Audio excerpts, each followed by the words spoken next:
Eccoci qui, oggi in uno scenario diverso. Siamo a Sanremo con Hotcorn insieme a Campomarzio e Laura Delli Colli. Innanzitutto, buongiorno, come sta? Come va? Ma benissimo, anche perché io devo dire che faccio un percorso non ufficiale, quindi sono qui a parlare un po' di cinema più che di musica, ma cinema e musica poi vanno d'accordo. E questo proprio volevo dirle, cinema e musica qui si Sì, sfiorano continuamente. Che continuamente. rapporto vede oggi tra questi due mondi? Vabbè, è un rapporto strettissimo. Intanto perché noi ci occupiamo dei nastri d'argento e per esempio ci teniamo moltissimo a valorizzare la musica attraverso i premi, anche con le canzoni, perché non tutti i premi hanno il premio per la canzone, la migliore canzone originale, quindi spesso abbiamo premiato degli artisti straordinari.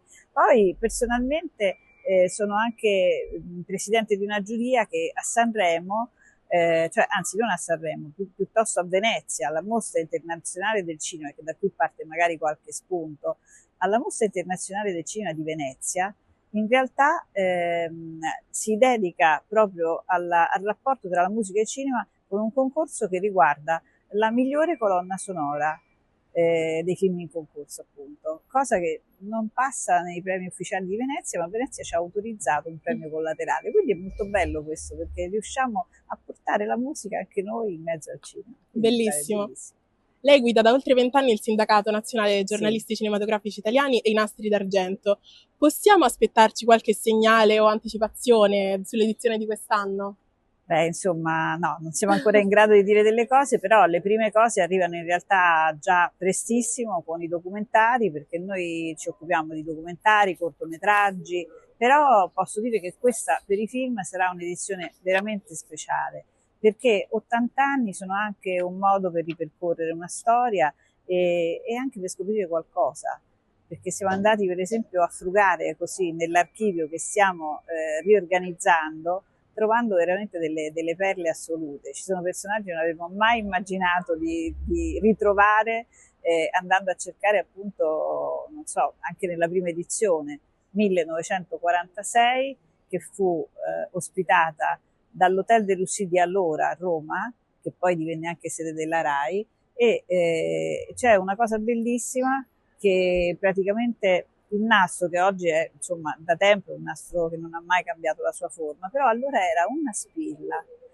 spilla con un frame solo di pellicola e c'è una bellissima scena con Anna Magnani che apre questa scatolina, prende la spilla, se la appunta e così come lei fanno dei registi straordinari, perché poi diciamo che l'associazione che produce i nastri d'argento è nata quell'anno, che era stato un anno fantastico appunto di liberazione, fu anche liberazione per il cinema e questa è una cosa molto bella. Poi abbiamo delle coincidenze perché vabbè non si potrebbe mai dire l'età, però c'è un'attrice simbolica diciamo che ci rappresenta, che è Stefania Sandrelli, che Stefania Sandrelli ha l'età della Repubblica e anche l'età dei nastri d'argento. Un'icona vera di rappresentare Assolutamente sì, un sì, sì. Io simbolo. intanto tengo questo perché mi fa molto piacere sfogliarlo e vedere che cosa siete riusciti a fare per la musica qui a Sì, Sanremo. abbiamo, Poi ho ci siamo, scoperto anche Campomarzio, che tra l'altro è sì, un nostro partner, quindi esatto. spero che stia preparando qualcosa per i nastri anche quest'anno, perché loro fanno per noi, per esempio, le penne d'argento, che sono riservate da pochissimi anni agli sceneggiatori, cioè un premio in più, perché vogliamo Bellissimo. sottolineare l'importanza della scrittura. Che bello. Lei ha guidato anche la Festa del Cinema di Roma. Sì? Che differenza sente tra un festival del cinema e il Festival della canzone italiana?